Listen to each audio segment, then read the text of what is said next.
2014, 2015 was our first year of homeschooling. And it was a rocky year. It was not easy. I was trying to do it in the way that I'd learned, public school way, and it didn't work.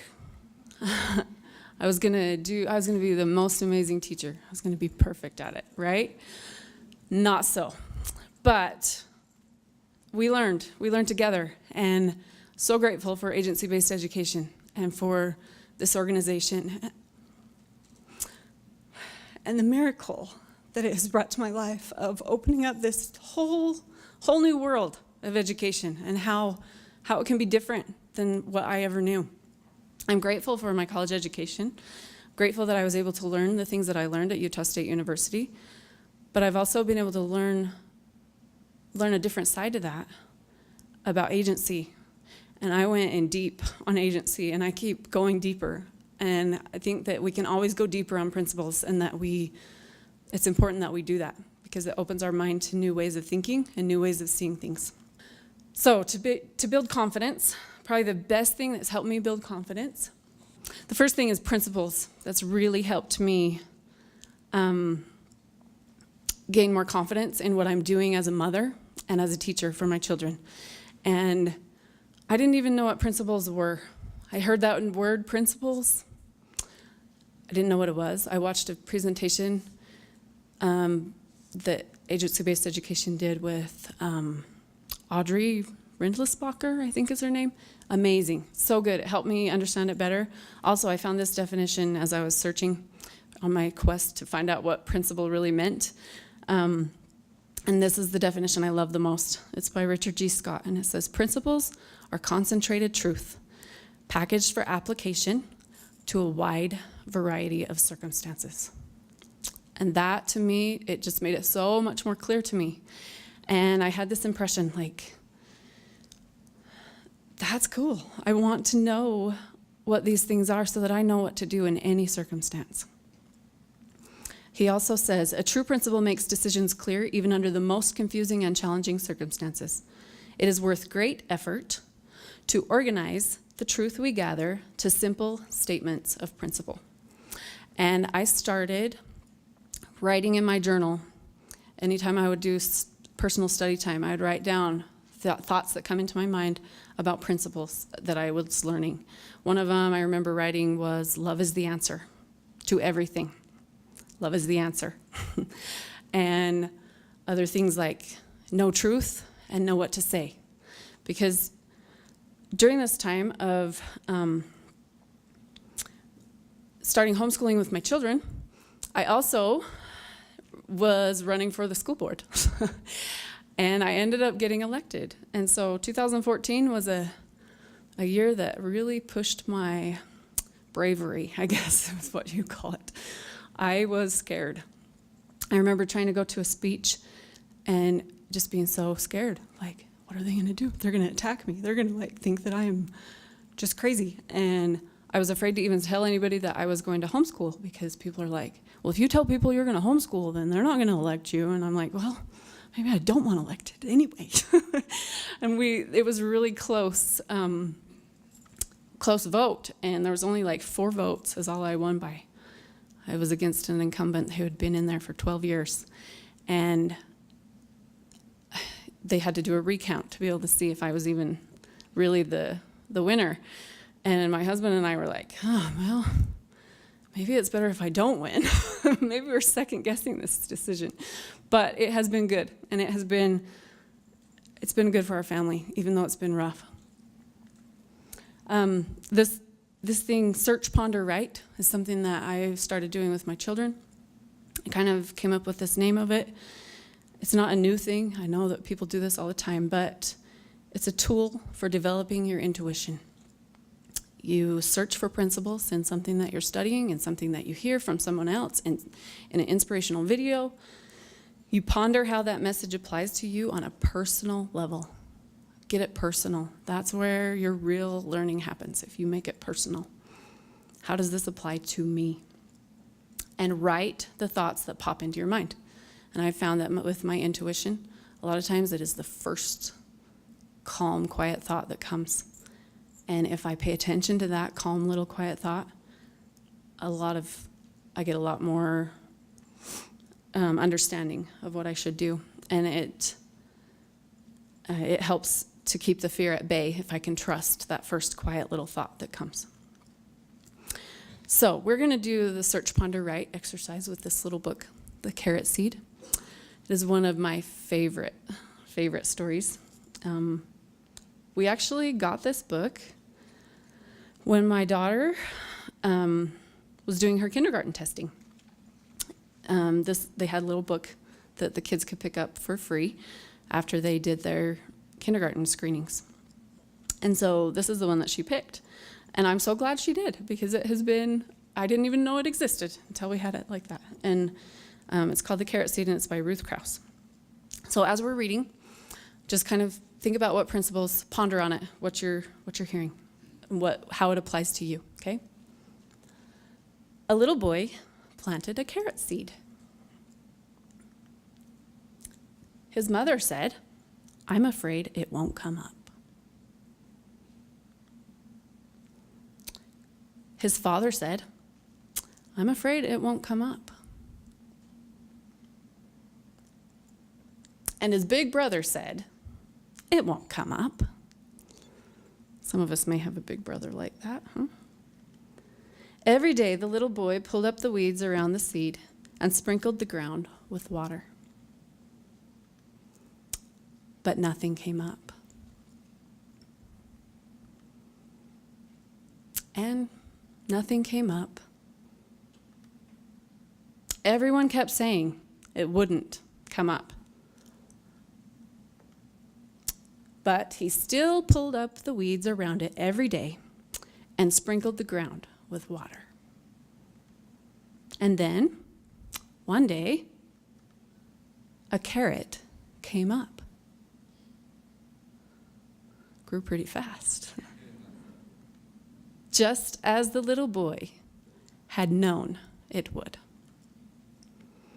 Okay, now I want you to take a minute, and I want you to write the first quiet thought that comes in your mind. What pops into your head?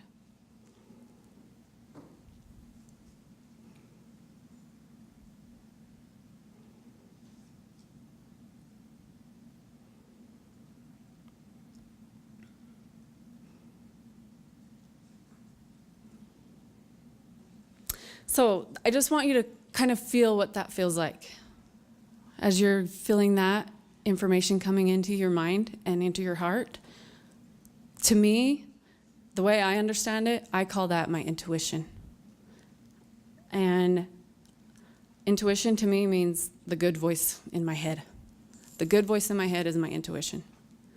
And search, ponder, write is a way that I've been able to help myself get more clear on that, because sometimes it is confusing. Sometimes your mind is so busy going so many different ways that you can't even tell what is the voice I'm supposed to hear here? What is right and what is wrong? And what is the best path for me to take? And what should I do with my kids? Should I pull them out and homeschool them? Should I let them stay in public school part-time? Should I send them to that private school? Should I have a mentor come and help them? Like, you have all these questions, and it's sometimes hard to know what voice is the right one. Or are you just a crazy person and Common Core is not really that bad? It's the greatest thing that ever happened. We don't know. We have all these voices coming at us. And how do you know for yourself and for your family, because it is your stewardship? That teacher may be that child's steward in the classroom, but for that child's life, you, as their parent, have that stewardship. And it's important for us to claim that and be bold in doing so. Don't be afraid to claim your right to be that child's steward. Use your intuition to make important decisions about where they're going. A clear vision. This is so important, that you have a clear vision for what you want for your child or what they want for themselves. Know what you want. Know your what and your why. And as you get clear on those things, it'll help your intuitive voice know which way to guide you. Because it's pretty hard to get somewhere if you don't know where you're going, right? So if I say, let's go on a trip to my husband and we don't decide where we want to go, a map's really not going to help us much if we don't know where we want to go and why we want to go there. Okay? And I think it's really important to ask that question, what do they want for themselves? Because they are the steward of themselves. They are the steward of their own life.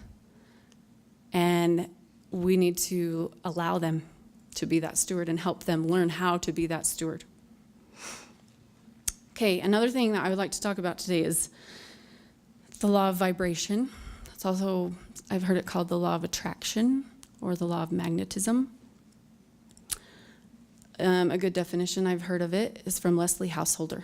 And if you haven't ever heard of Leslie Householder, I recommend you look her up. I've studied her a lot, and she's helped me a lot. She has a website, ararekindoffaith.com, I think is what it's called. ararekindoffaith.com. Law of vibration. Your thoughts control your personal vibration. Change your thoughts, add emotion, and you'll change what is attracted to you. Okay?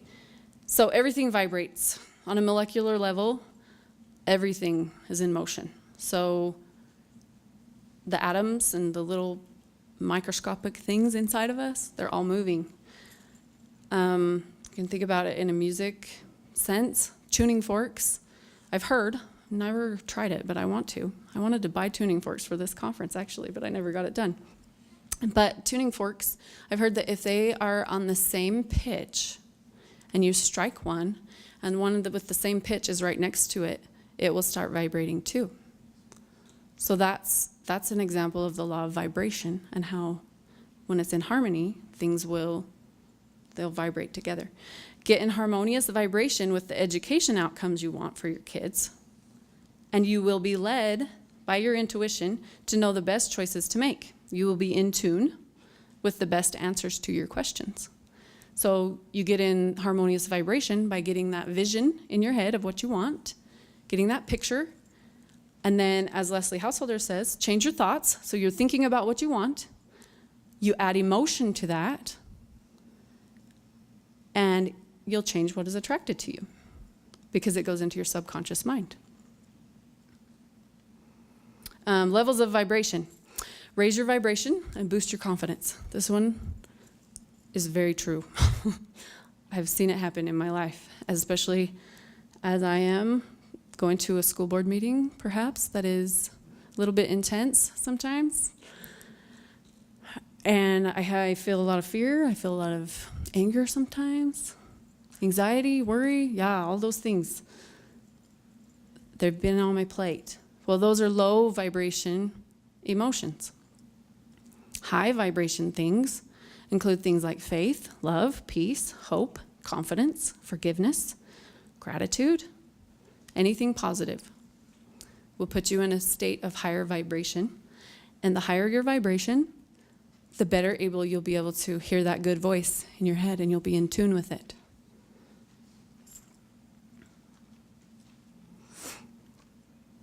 Okay, Albert Einstein said, everything is energy, and that is all there is to it. Match the frequency of the reality you want, and you cannot help but get that reality. It can be no other way. This is not philosophy. This is physics. Everything is energy. Everything vibrates. Atoms are in constant motion, and our thoughts also have energy, and they have a frequency. And our subconscious thoughts affect everything we do. Our subconscious programs in our minds, we all have them. Some serve us well and some don't. Our heartbeat, it's a good thing that's subconscious. I don't think I would remember to tell my heart to beat every time it needed to, right? Blinking our eyes, breathing, those are subconscious programs. We don't have to think about it. It just happens, okay? Some of our programs don't serve us so well. And to me, these are programs that don't align with true principles. So if we're functioning on a belief system in our mind that doesn't align with truth, then it's not going to serve us well. So Sometimes things make sense in my head, like in my conscious mind, but I can't seem to get it to happen. I can't seem to get it to stick and really happen in real life, okay? The reason is because my subconscious programs. So here's an example. I know in my logical mind that I need to have an orderly home, that it's important. I want it. I've been wanting it for years. Try so hard to get it. But I can't get it to manifest. Well, what's the reason for that? Well, it's because there's something in my subconscious mind that's telling me I can't do it. And I think the main culprit is not good enough. And this is something I've been working on for the past couple years of my, I didn't think this was going to be as hard. My subconscious program that says, Resha, you're not good enough. Resha, you don't deserve to have your stuff come first.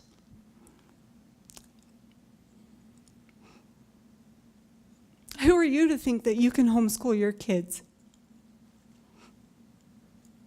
What makes you so special?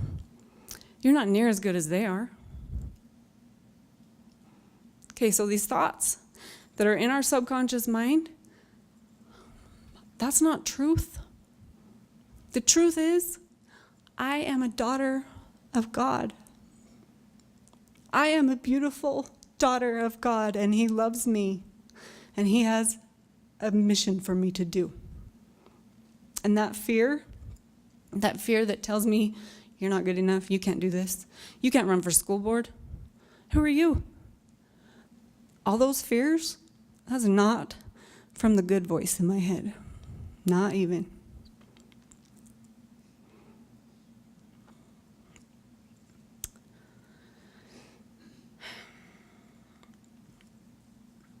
Paradigms, our belief systems. A paradigm is a mental program that has almost exclusive control over our habitual behavior. And almost all of our behavior is habitual. And that's from Bob Proctor. I recommend looking up his YouTube videos. The Proctor Gallagher Institute, I think that's his company name. That's the channel, and there's a lot of good stuff on there. So our mental programs, that's like our subconscious programs and thoughts, okay? Faith versus fear. We need to replace our fear-based paradigms with faith-filled ones. That is the path to success. If we take counsel from our fears, it's not going to take us to a good place. If we take counsel from that good, quiet voice in our head, the one that pops up and says, this is truth, pay attention to this, do this with your kids, and we believe on that little quiet voice, and we take action as soon as it comes, we're going to get to a place where it's a lot better vibration for us and our family. Release the fear of not being good enough. Allow God to help you see the real you. Believe Him when He tells you you are good enough. Let His voice be more powerful to you than the negative ones.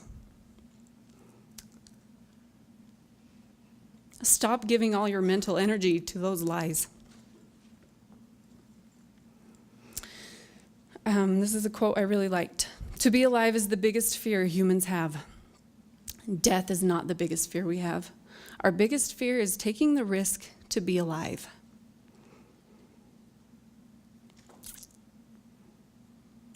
The risk to be alive and express what we really are. To be seen. How many of us are afraid to be seen for who we really are? And we try to cover it up. That's me. Afraid to be me. But when you can open up your mind and you can see yourself the way God sees you, it changes the ball game. You get brave enough to go speak at a school board meeting at the state level that I had the experience to do not too long ago. And I wasn't even that scared. I'm a different person as I've been changing these mental paradigms in my head to function more on faith than on fear. It has changed my life. And because I've changed my life, I hope it can help change my kids' lives.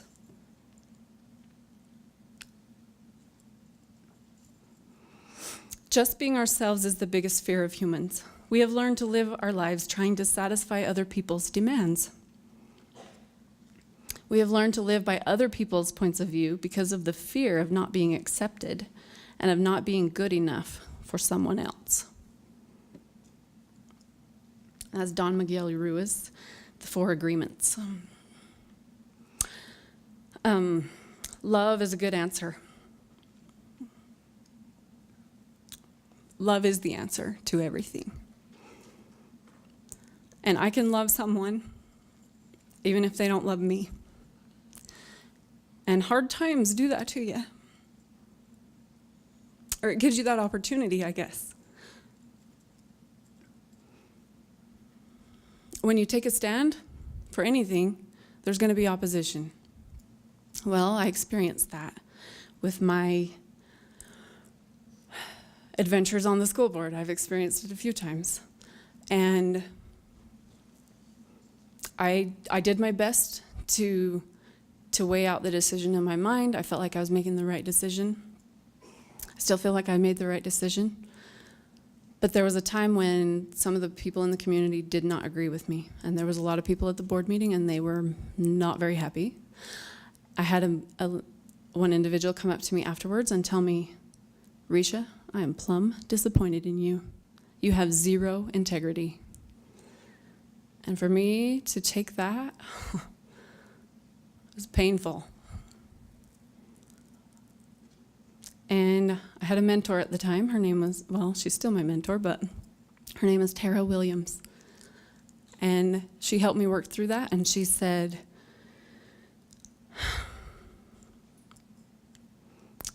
well, are they doing their best? And I said, well, yeah, she probably was doing her best. For what she knew, she was doing her best. And does she mean well? Yeah. She's trying to defend something that she believes in. And she saw me as the villain who was messing that plan up of what she was trying to defend. So it helped me see it in a different perspective. Instead of seeing that people are out to get me, which is what I first thought, people are out to get me, everybody hates me, I changed that with that help of that mentor. And she said, think about it this way, they are doing their best and they mean well. And that little gem has helped me a ton in my life the last several months. They're doing their best and they mean well.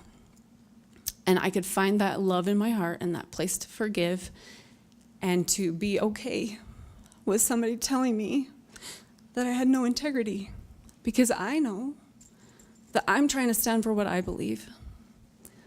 And it's okay for me to choose that. But it's okay for her to stand for what she believes too. And I don't want to take that away from her. And it's okay. She can be in her place and I can be in mine. And that freed me from so much of this negative chatter in my brain to be able to just give love and just say, I love you. I really, truly, I can say that about these people who've been so mean to me. And I can say from the bottom of my heart that I love them. And that, it's not really to make them feel warm and fuzzy. It's to make me feel warm and fuzzy. Because if I give love, it feels good. It makes me feel good. It puts me on a higher vibration. Okay? So, I'm going to have to run through these really fast. Relationships are really important. Dr. Gordon Neufeld said, you cannot parent a child whose heart you do not have. We need to get our children's hearts. It's important. We need to let God have our heart, or he can't parent us. Give God your heart, and he can help you see great things. Okay? A quick search ponder right little thing. We're out of time, but just maybe scribble this down real quick. Do I have my children's hearts? What can I do to strengthen the heart-to-heart connections? And just kind of do that on your own time sometime today, okay? Dr. Gordon Neufeld, he gave some good counsel in some YouTube videos. I would look them up if you can, okay? Your relationship with yourself is so important. I found that loving myself helps me love others more fully. I didn't even know I didn't love myself. But once I realized that I was having struggles in that area and I started working on it, I've watched my relationship with my son, who's so much like me, it has improved dramatically. Trusting God. This is a little sign outside of a little tiny town in Bluebell, Utah. We went over to the Bluebell corn maze and as a family, and it just did my heart good to see this sign driving in there. In God we trust. It feels good to see a community who still will put that on their sign. We can trust God 100%. He's the only one we can trust 100%. We still need to trust ourselves, and we still need to trust our kids. We still need to trust others, but don't trust yourself more than you trust God. You can no more do God's work without God than you could have sunshine without the sun. That's Zig Ziglar. Okay, our agency. Since this is the agency-based education conference, this is a good spot to end, okay? Own your power to choose and let others own theirs. Don't try to step in and to make the choice for someone else. You just make your choice, do what you can do, and let everybody else do their best and let them mean well in their own way. I release control. That's something I had to say over and over. I was upset with my dear husband for a reason I don't even know, but I got upset, and then I was mad at myself for being mad at him, and then I was mad at myself for being mad at myself for being mad at him. And I had another mentor, her name is Marilee McKee, and she told me to say this: I release control, I forgive myself, I forgive my husband. And to say it many times a day until it sinks in. That's another way you can get your subconscious programs changed, is by repetition. So affirmations, say those a lot, and that will help. But if you add emotion, then it makes it even stronger, okay? How do I know which kind of schooling is right for my child? This is the question that many of us here are probably asking. And there are so many options. The sky's the limit on how many options you could do for your education for your children. But you have the tools within you to know what is best for your child. Use your intuition. Develop it. Figure out how to listen to that voice, and you'll know exactly what you need to do. Then trust the answers when they come and act. I found that when I act immediately on a little prompting, like this one comes sometimes, put your phone down and go read with the kids right now. How many times do we get distracted? And we get back on course from those little quiet voices in our head saying, this is what you should be doing right now. Go do it. Well, if I answer that call right away and say, okay, I'm going to go right now. I'm going to put this down. I'm leaving it right here. I'm not going to pick it up again until we're done with what I need to do with my kids. Blessings follow, okay? You are the steward. You are the leader. You are the parent. You are the caretaker. It is your sacred responsibility to choose what is best for your family.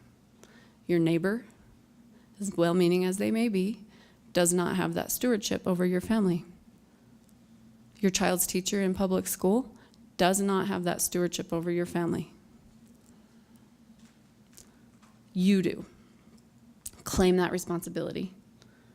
Own your power and step into those roles that are rightfully yours. Thank you.